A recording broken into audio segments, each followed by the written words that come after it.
Boa noite, queridas.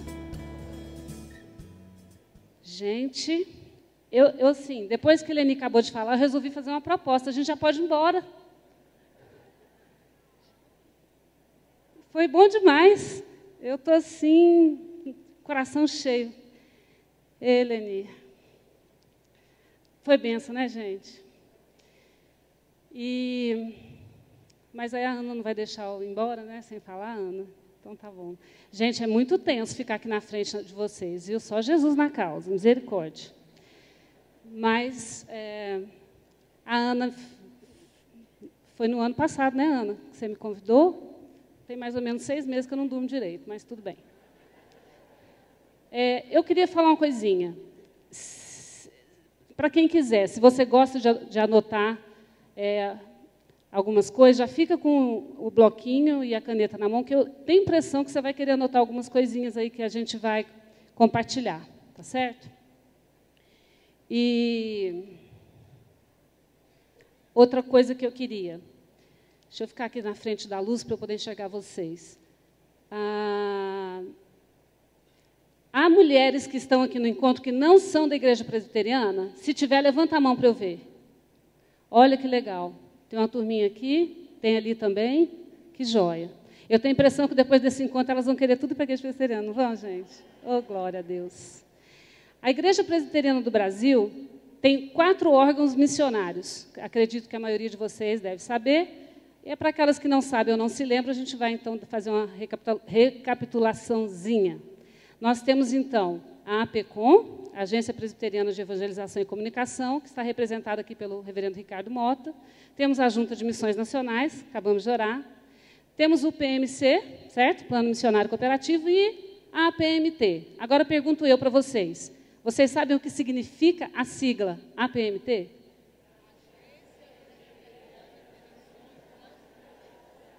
Olha que legal, muitas sabem, né?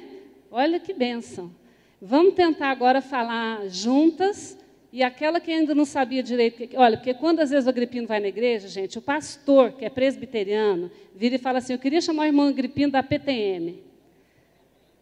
Aí enrola. Então, a gente, para quem não sabe assim ainda, vamos lá, falar todas juntas em uma voz só, ok? Vamos lá. Agência Presbiteriana de Missões Transculturais. Isso mesmo. Essa é a agência missionária da sua igreja, da nossa igreja, da Igreja Presbiteriana do Brasil, que trabalha com a evangelização de povos de outras culturas, certo?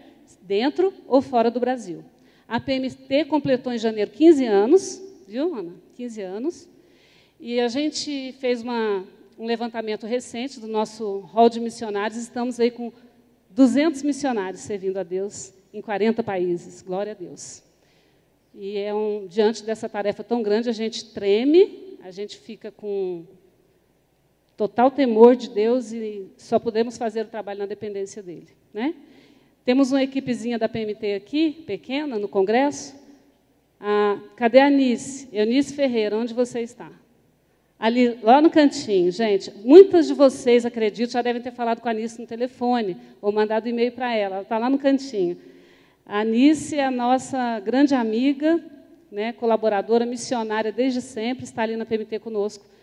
A Isabela Silveira, que eu havia aqui, essa mocinha batendo foto.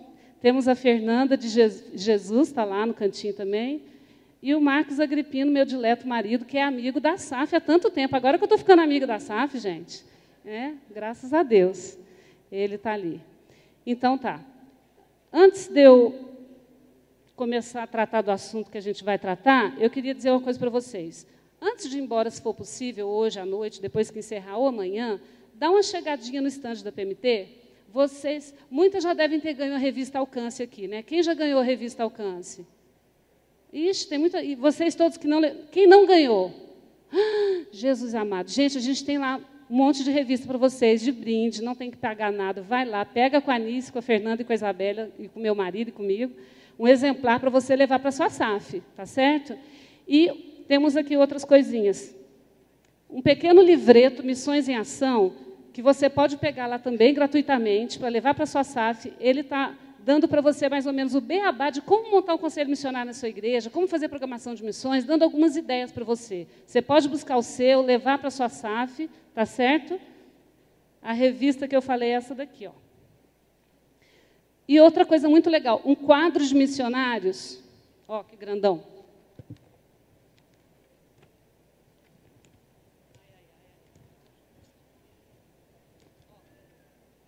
Esse quadro a PMT publica um a cada 2 anos. Este aqui, ele foi para o biênio de 2015-16. Em dezembro vai sair o quadro novo, 2017 e 2018.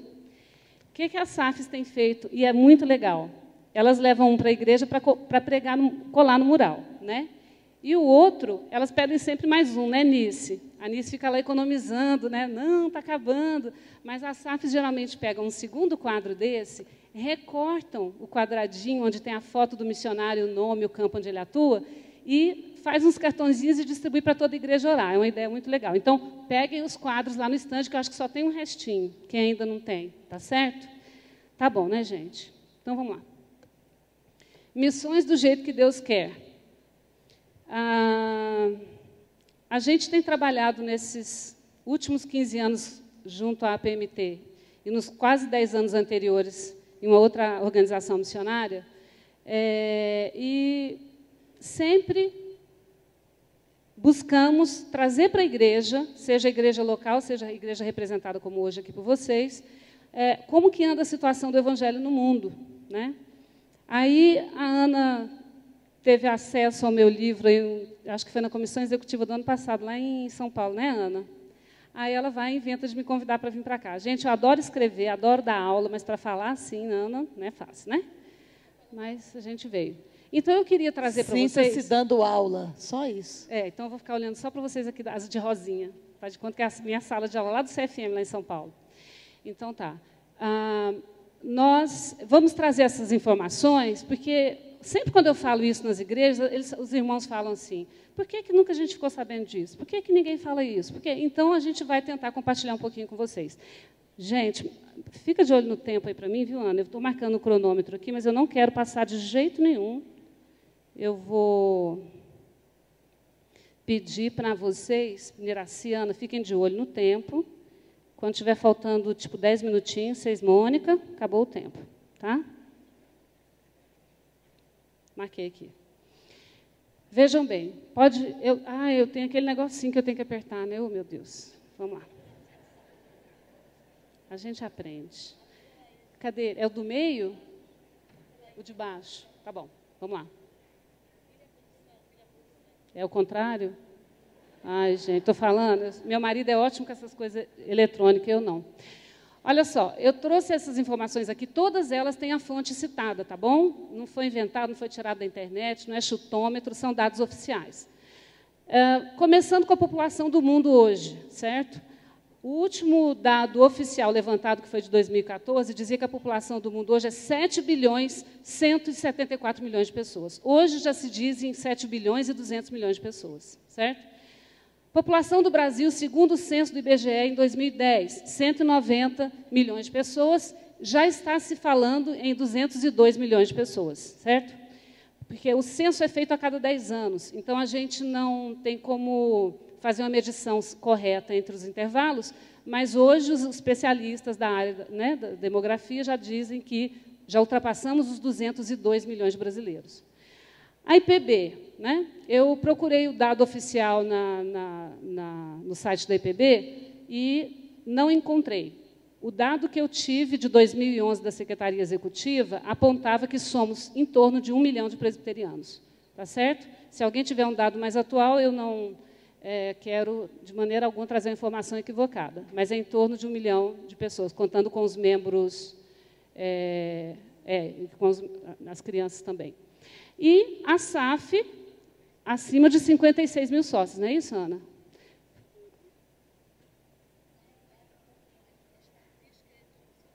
Em torno de 54 mil. Tá, eu tinha ouvido aqui no Congresso no primeiro dia 56, até eu corrigi, botei...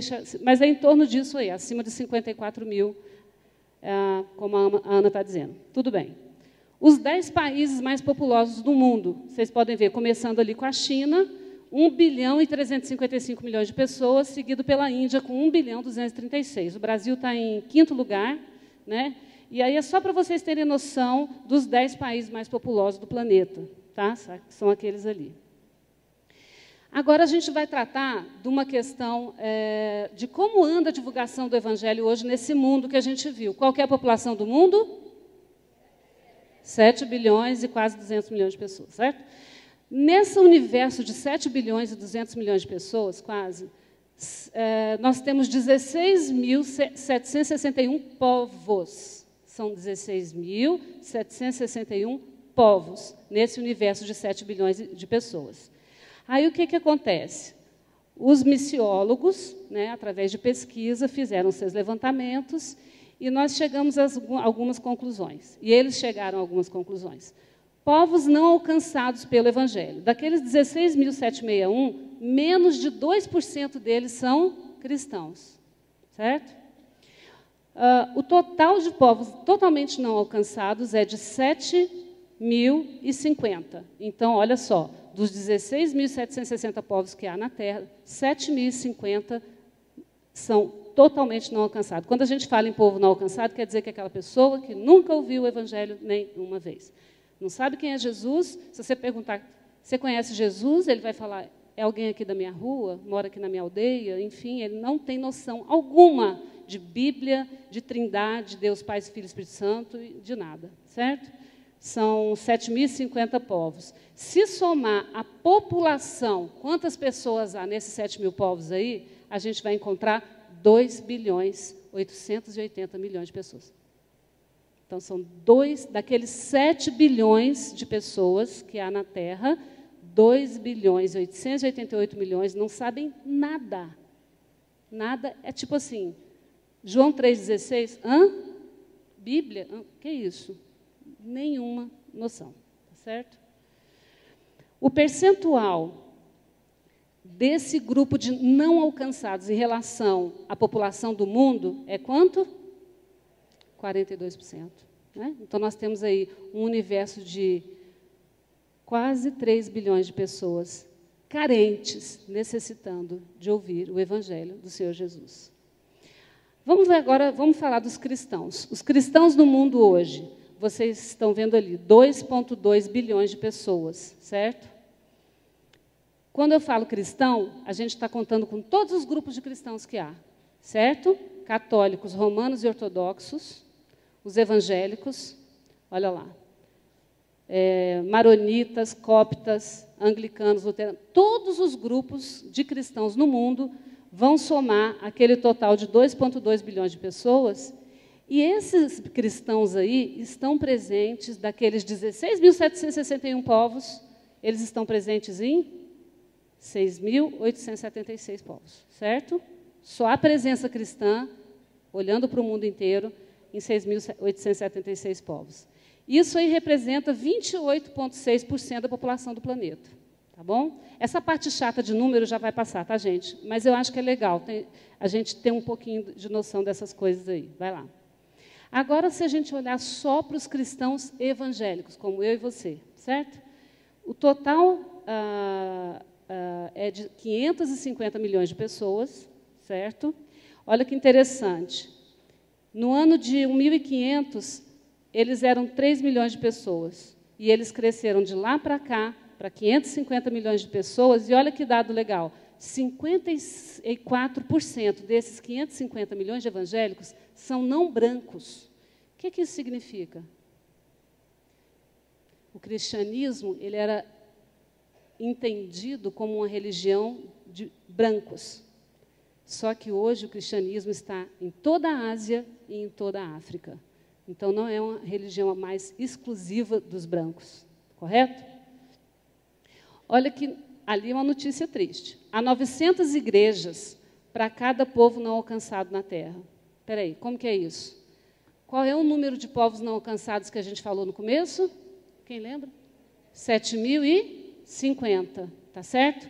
7.050 povos não alcançados da Terra. Para cada um desses 7.050, para cada um, existem 900 igrejas E que, somados os membros dessas 900 igrejas, a gente chega no número de 78 mil pessoas. Então, quer dizer, tem 78 mil pessoas que conhecem a Cristo para cada um dos 7.050 povos que nunca ouviram falar nenhuma vez. Quando eu vejo essas coisas, eu fico pensando assim, tem alguma coisa errada. Tem alguma coisa errada, a distribuição está errada. O evangelho está sendo priorizado para alguém e está sendo subtraído de alguém.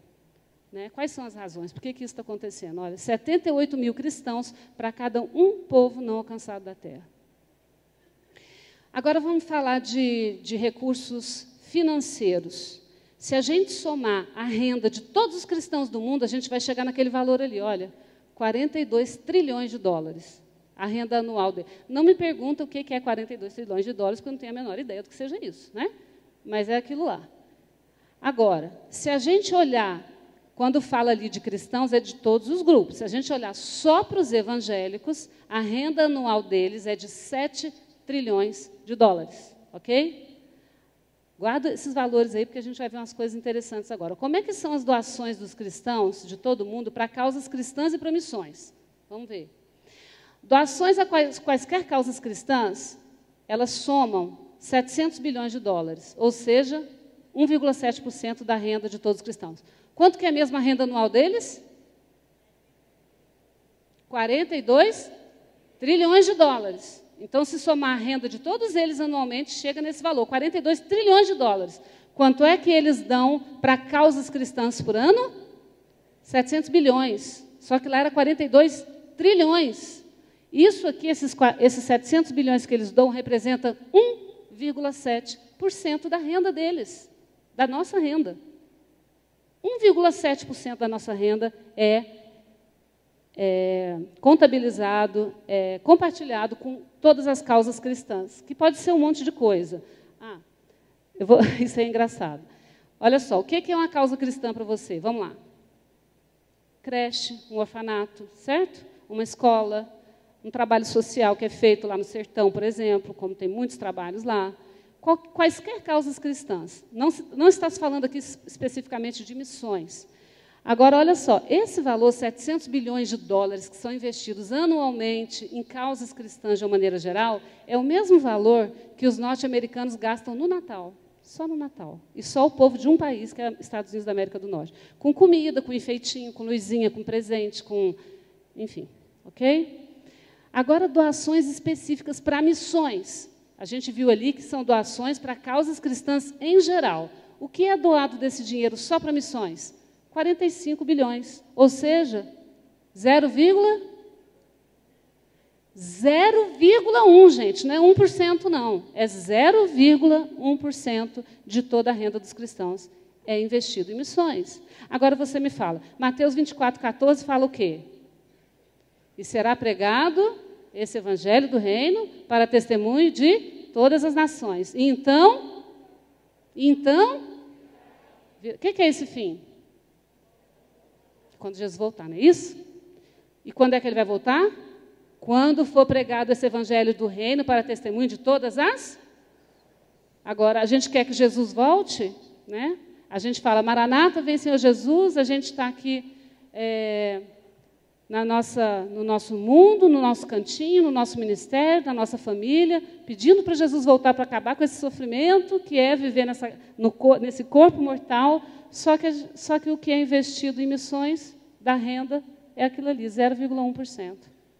Isso é apenas 6,4% do dinheiro dado, ou seja, daqueles 700 bilhões que são dados para causas de todas as espécies, olha só, 6%, 6,4% é o percentual de 6,4% que é dado para missões. Como é que o dinheiro para missões é dividido? Vamos lá, mundo alcançado. Mundo alcançado é o mundo cristão. Vamos supor, gente, o Brasil é mundo alcançado? É.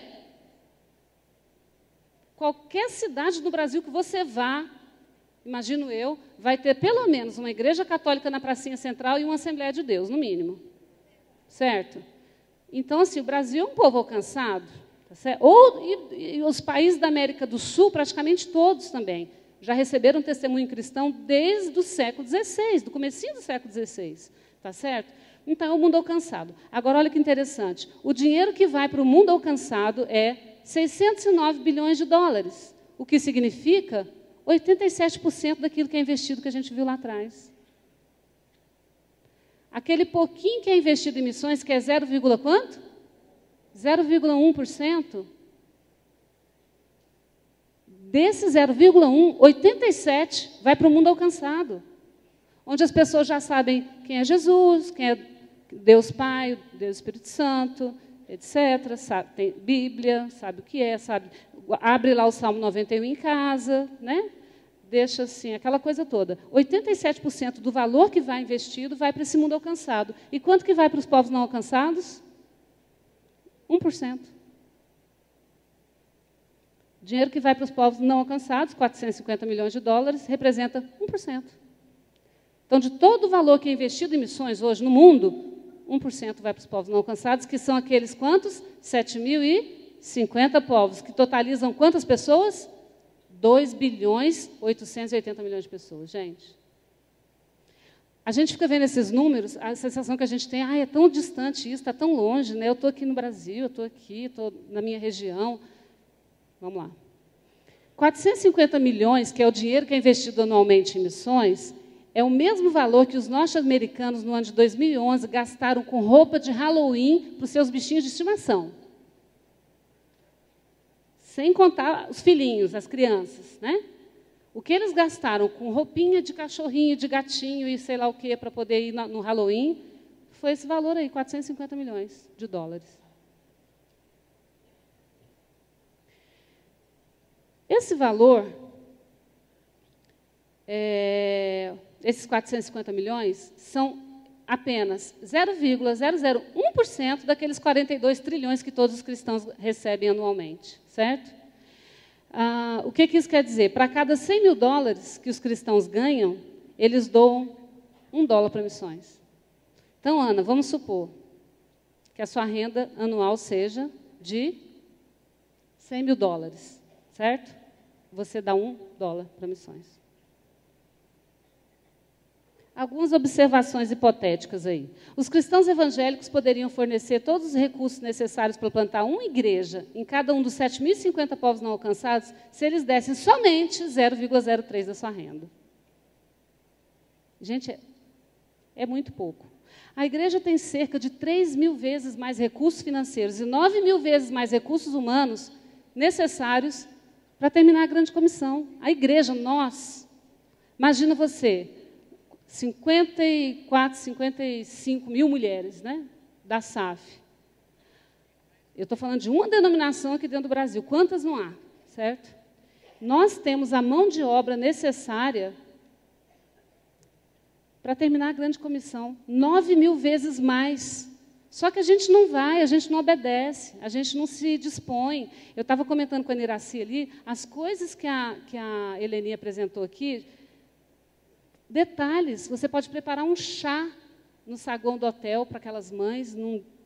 Você pode, gente, a gente não faz. A gente fica sentada com as nossas lamúrias, né, olhando para o nosso bico do sapato, reclamando da irmã na igreja, da presidente da SAF que não fez isso, da secretária de não sei o que não fez aquilo. E, sabe, e o povo está morrendo aí, sem Jesus, sem ouvir, pelo menos sem ouvir. Né?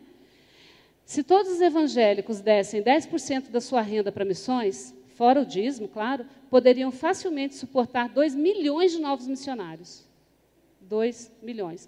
Deixa eu falar uma coisa para vocês. A gente está vendo o crescimento grande que há do Islã no mundo inteiro, correto? Deixa eu falar para vocês. A gente estava vindo de São Paulo para cá de carro, viemos para o Araguari, tal, passamos numa cidadezinha, que eu já até esqueci o nome. Gente, é uma currutela, sabe uma rua só? Você, quando engata a segunda, sai da cidade? Aqui no interior de Goiás. Sabe o que eu vi? Uma mesquita. Uma mesquita. Eu falei, Gripino, para o carro. O que foi? Eu quero tirar uma foto. Não estou acreditando. Uma novinha, recém-construída. Para cada 1 milhão de muçulmanos no mundo hoje, 1 milhão. Sabe quantos missionários tem pregando para eles? 2,73. Menos de 3 missionários. Para cada 1 milhão de muçulmanos, da força missionária mundial que há, temos 2,73 pregando para 1 milhão de muçulmanos. É muito pouco, gente. Cadê os missionários? Cadê os vocacionados? Cadê você? Cadê eu? Continuando aqui. Os missiólogos dividiram o mundo em 3 partes para a gente entender. A gente, assim, nós, membros das igrejas e tal, entendemos melhor essa questão da divisão do evangelho, de onde o evangelho chegou e onde ele não chegou. Então, temos 3 mundos dentro do nosso mundo. O mundo não alcançado, o mundo não evangelizado, que é outra coisa, e o mundo alcançado. O que é o mundo não alcançado? Aqueles que nunca ouviram o evangelho e não compreendem o suficiente para tomar uma atitude inteligente, certo? Que são aqueles 2,88 bilhões de pessoas. Esse é o mundo não alcançado. O mundo não evangelizado são aqueles que já ouviram o evangelho de maneira que pudesse compreender, mas rejeitou, tá certo? O missionário foi lá para a ilha de Madagascar, foi lá para as Ilhas Maldivas, foi lá para o fim do mundo, pregou. O pessoal falou, não, tudo bem, a gente entendeu, mas a gente não quer, não, queremos continuar com a nossa religião. Né? Eles são não evangelizados, mas eles já ouviram. E o mundo alcançado, que é o mundo cristão, olha lá, são aqueles que se dizem cristãos, incluindo todos os grupos. Agora, veja bem, todos os missionários cristãos que há no mundo hoje, se a gente contar todos os missionários que há hoje no mundo, de todos os segmentos do cristianismo, são quantas pessoas? 400 mil, está vendo lá, né? 400 mil missionários católicos, evangélicos, tudo quanto é jeito cristão no mundo hoje. Agora, olha que interessante, para não dizer que lástima, que triste. Missionários no mundo alcançado. O que é o mundo alcançado? É onde já há a presença do evangelho. As pessoas já ouviram, já compreenderam, já o receberam. Desses 400 mil missionários, 309 mil estão pregando para cristão, gente. Está pregando para cristão. O mundo não evangelizado, que é aquele que já teve contato com o evangelho, mas rejeitou, nós temos 77.610 missionários pregando. E para o mundo não alcançado, totalmente, dos 400 mil missionários, a gente tem quantos? 13.315 missionários. Graças a Deus que a PMT tem 200, viu, gente? 200, graças a Deus. É um número pequenininho, mas Deus está mandando mais.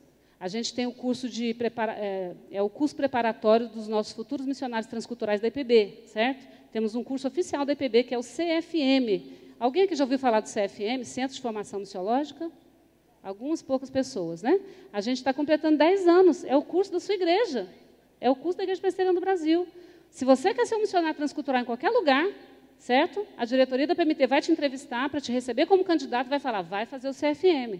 Curso de 1 ano de duração. Faz 10 anos que a gente tem, estamos formando a nossa 10ª turma em São Paulo e temos mais, e começamos este ano de 2016 a nossa primeira turma no Nordeste. 30 alunos, olha que bênção.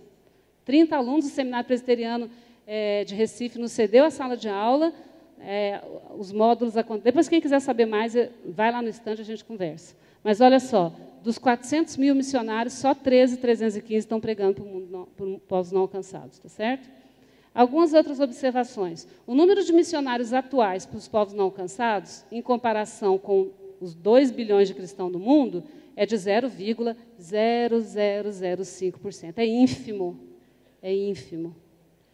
A proporção para os povos não alcançados é o quê? Nós temos um missionário pregando para 216.300 pessoas. Gente, é impossível.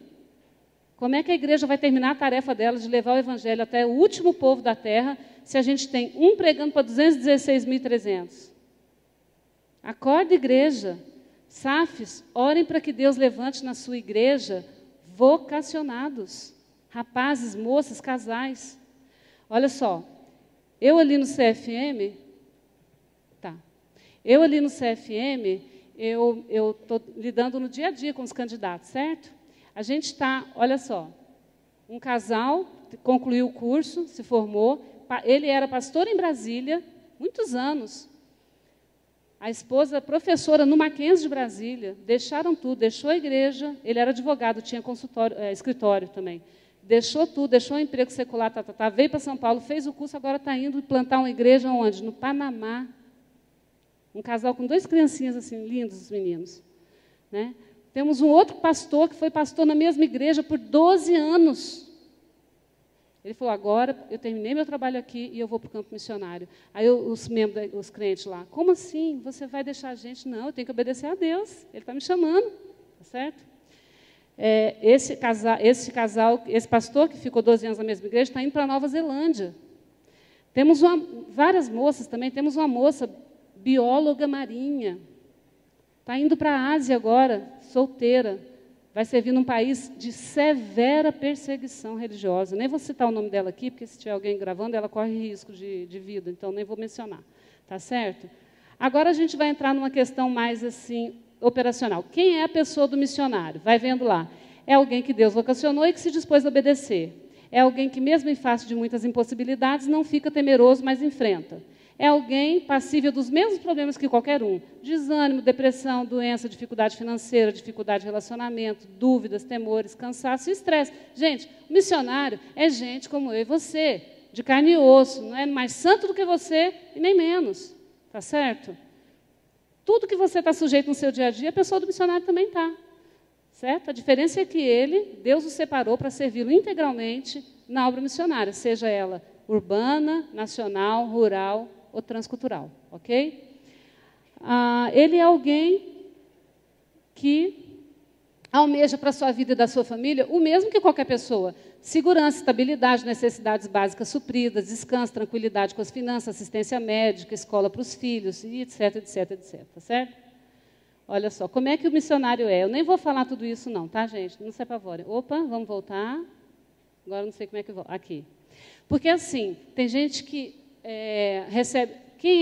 deixa eu ver de vocês aqui. Quem recebe no seu e-mail ou de carta de papel notícias de algum missionário da IPB, da PMT? Quem recebe? Pouca gente, né? Em relação ao número que há aqui. Gente, nós temos 200 missionários. Você pode, uma vez por ano, mandar um e-mail. Olha, irmão, orei por você e pela sua família hoje. Queria saber como é que estão as coisas aí no campo. Será que há a possibilidade de eu ir fazer uma visita? Gente, você pode se envolver de tantas maneiras. Me passa o seu WhatsApp. Eu queria orar com você. Não só por você, mas com você. Tá? Essa noite eu orei com a minha família, pela sua família aí. Isso é importantíssimo. É o cuidado emocional da vida do missionário. Tá certo? Vamos lá. Aí são as características de como que o missionário é. Tá certo? Agora aqui, outras características, né? Tem missionário que recebe apoio, amor e retaguarda por parte da sua igreja mãe e da sua família. Outro é mal compreendido, massacrado e passa a ser difamado. Gente, nós estamos vivendo essa situação hoje na PMT. Temos um casal que está indo para... Está na internet? Isso aqui? Tá, então eu vou falar o país, mas eu não vou falar quem é a pessoa, tudo bem? Está indo para o Afeganistão, tá certo?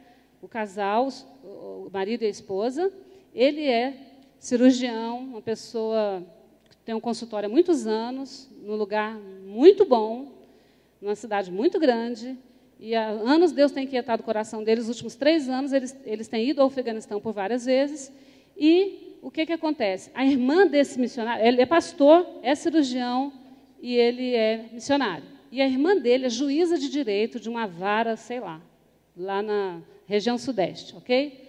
Quando ele falou que ia, porque a família dele, ninguém é evangélico, eles não são convertidos ainda. Quando ela soube que ele ia fazer essa loucura de ir para o Afeganistão, ela falou assim, eu vou tirar as crianças de você. Ele tem 3 filhos, eu vou tirar os meninos de você. Você está louco, você está desvairado, você vai fechar seu consultório, você com essa vida luxuosa que você tem, não falta nada, agora você está querendo ir para lá para fazer o quê? Você é louco, né? E tal. A mãe dele massacra o coitado. A irmã, a mãe, a família toda, tá certo? Mas ele está feliz da vida porque ele está servindo ao Senhor da Seara. Ele está obedecendo o chamado que ele recebeu, não sendo omisso. Ele falou que ele quer morrer lá. Ele não quer voltar nunca mais, tá certo? Um tem bastante resistência emocional, outro não. Um é muito bom administrador, outro sofre porque é desorganizado. Então, às vezes a gente recebe ligação lá na PMT, olha, eu mandei um e-mail para a missionária fulano de tal, e ela nunca respondeu. Aí a gente entra em contato com a missionária, puxa a orelha dela, aí às vezes ela fala, mas eu não recebi, mas eu estou sem internet aqui tem 1 mês. Eu não estou sabendo disso, então tenham paciência. Se vocês não receberam alguma resposta, é porque houve alguma razão, tá certo? Ali outras questões, vamos passar adiante. O missionário espera algumas coisas da igreja. Deixa eu falar, a gente está com esse curso que eu falei para vocês do CFM. Então, temos gente se preparando para ir para vários países do mundo.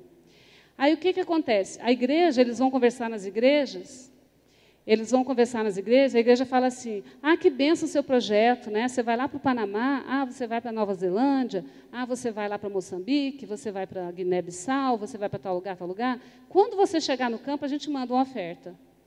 Tipo assim, a pessoa não precisa sobreviver nos dias de hoje. Ela deixou tudo, deixou vida secular, emprego, deixou tudo, está preparando para ir para o campo, e acontece que as igrejas não entendem que deve haver um acompanhamento pré-campo, durante o campo e no pós-campo também.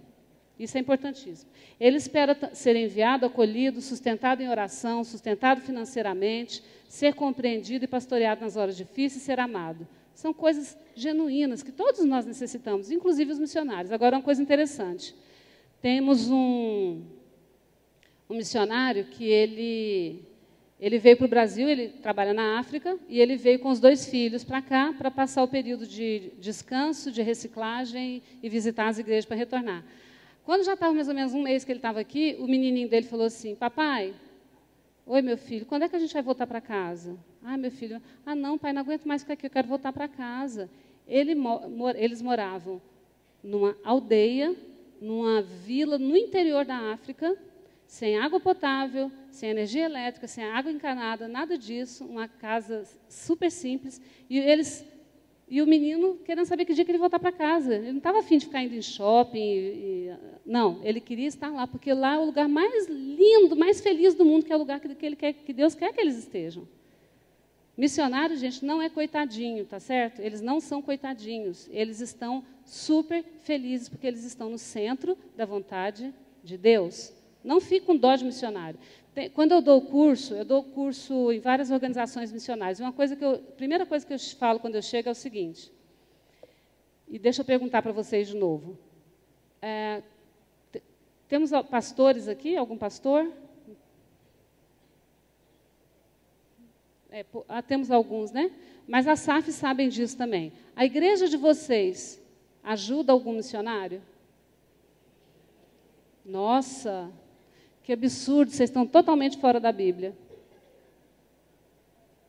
Viu, Ana? Sério mesmo, vocês pensam que vocês estão ajudando algum missionário?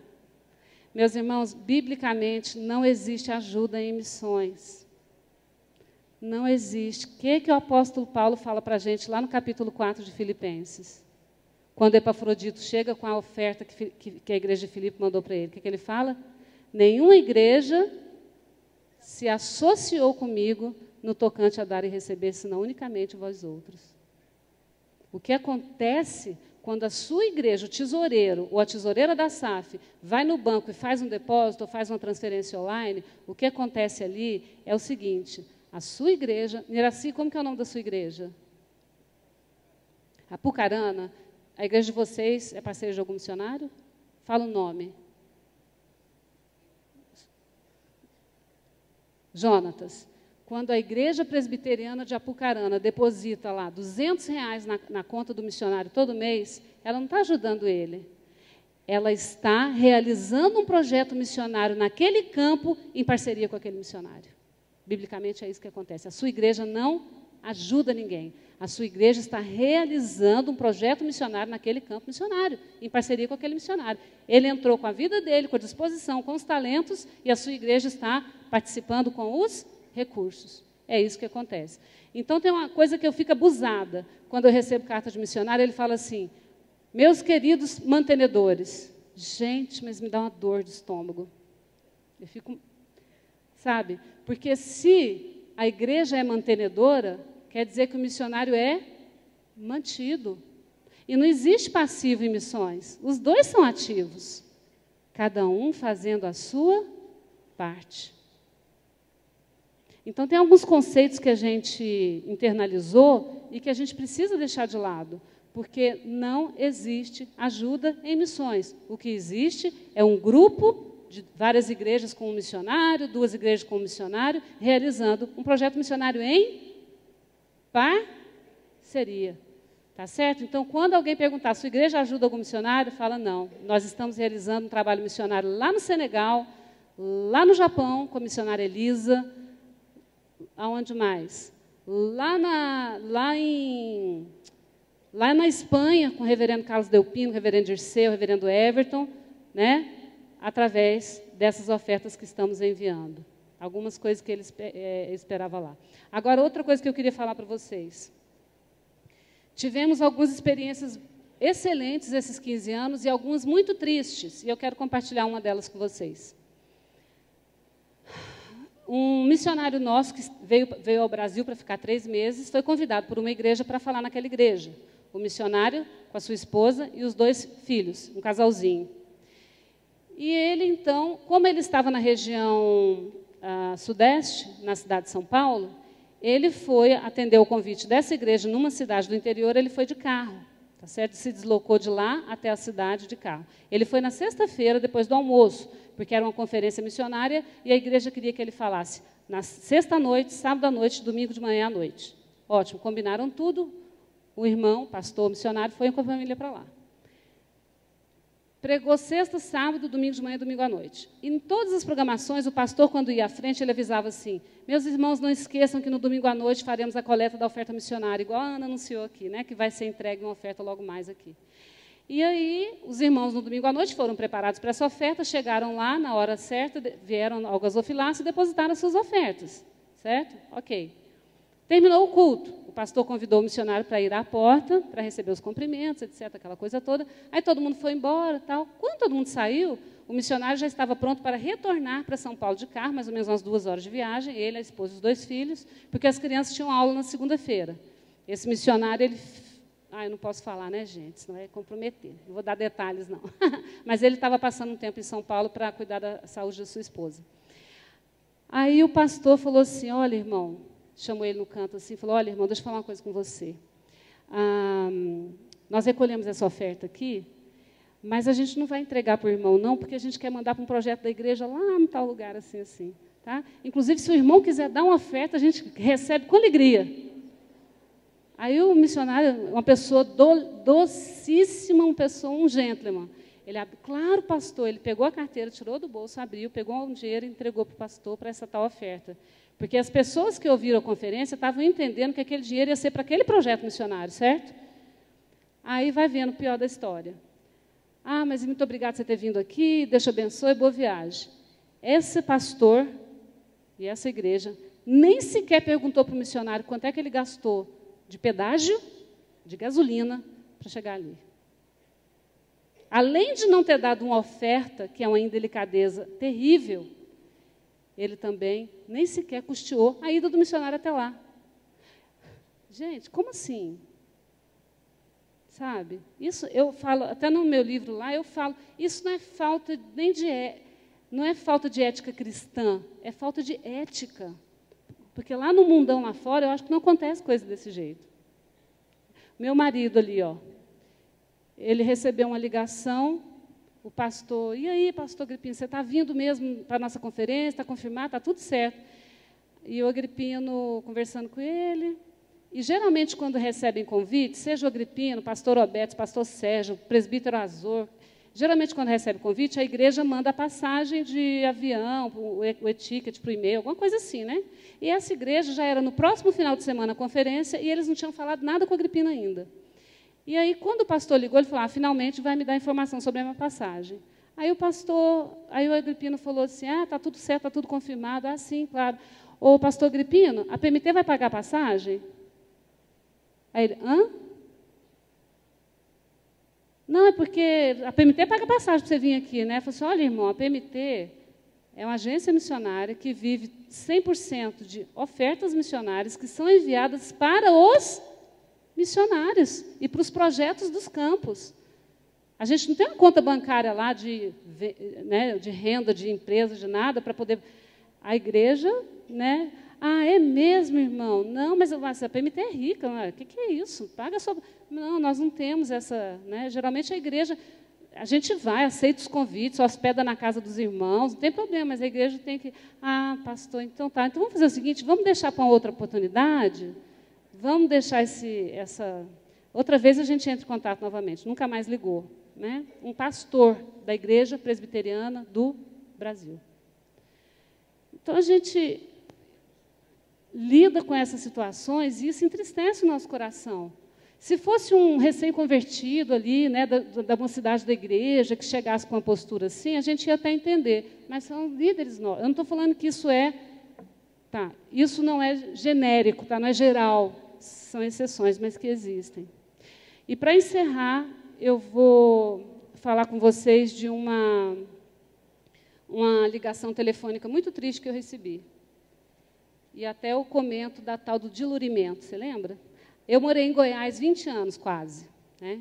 E aqui em Goiás, o povo aí, né, nas esquinas, nas roças e tal, usa uma expressãozinha que ninguém que não é de Goiás não entende, é o tal do dilurimento. Quem é goiano aqui já falou dilurimento, conhece essa expressão. Né?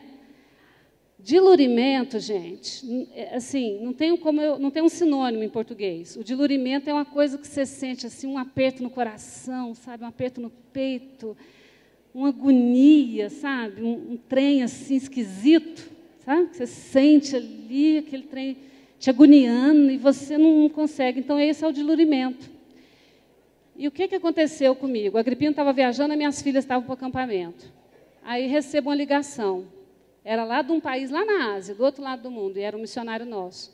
Irmã, ele tinha sido meu aluno no CFM, e a gente tinha uma amizade. Ele, irmã, tudo bem? Eu falei, ô, fulano, como é que vai? Tal, tá. Trocou os cumprimentos, e ele, já estou terminando, viu, Ana? Já vou me passar. Só fechando com isso aqui.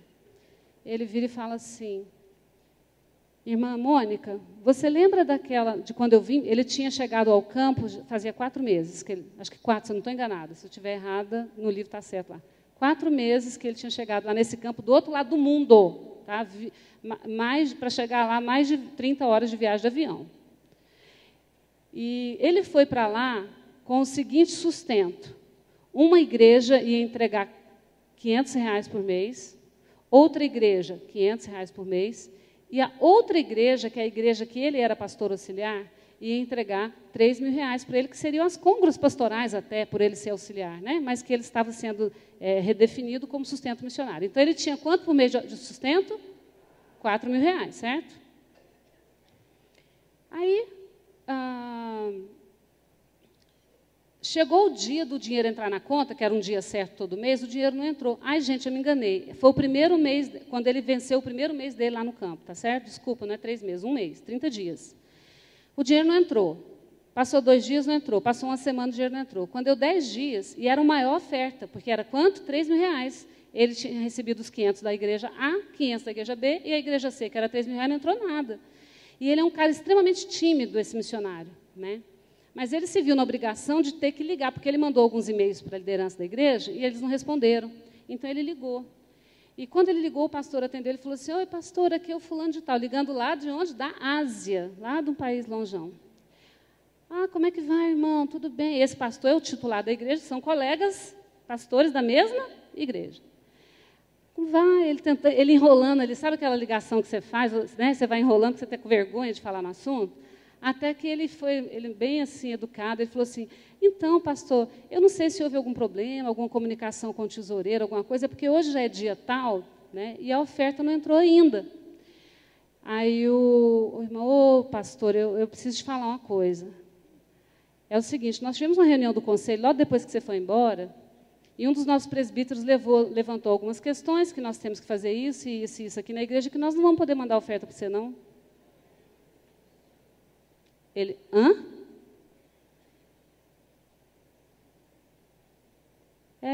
Então, você me desculpa. Gente, o compromisso que essa igreja fez... Quem fez o compromisso com o missionário? Foi o pastor titular?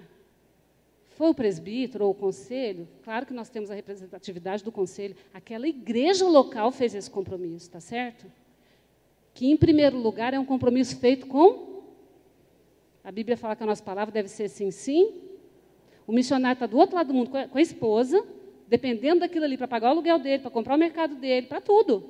E o cara vira e fala, do nada, porque ele ligou, que não ia chegar o sustento. Aí ele, você me desculpa, ele falou, mas pastor, e agora? Eu falei, irmão, não sei não, mas Deus vai abençoar, né? Deus vai te abençoar, você vai arrumar de outro lugar. Resumindo, foi isso que aconteceu. Naquele dia, era dia de sexta-feira da paixão, até eu me lembro direitinho, eu fiquei com a baita de uma crise de dilurimento.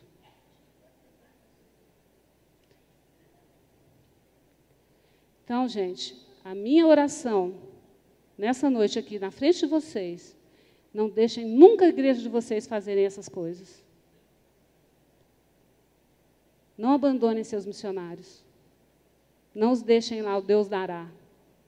É muito lindo o culto de envio, não é? Faz o culto de envio, todo mundo abraça, chora, né? Porque aquela família está indo embora. Só que a gente tem amnésia, depois de 1 mês, 2 meses, você esquece. Só que eles estão lá. Né? Que nós sejamos diligentes, responsáveis, prestaremos contas a Deus e que nós, como mulheres presbiterianas, sejamos o primeiro exemplo dentro das nossas igrejas. Em nome de Jesus.